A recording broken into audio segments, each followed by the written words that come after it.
para sa Pilipinas.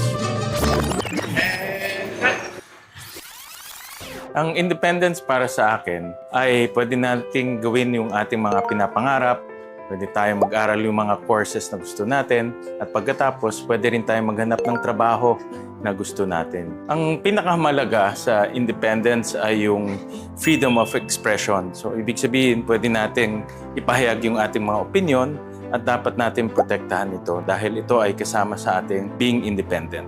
Dapat matandaan ng ating mga kabataan na marami nagsakripisyo para sa ating kalayaan ngayon. Isa na sa mga nagsakripisyo dan ay si Dr. Pio Valenzuela.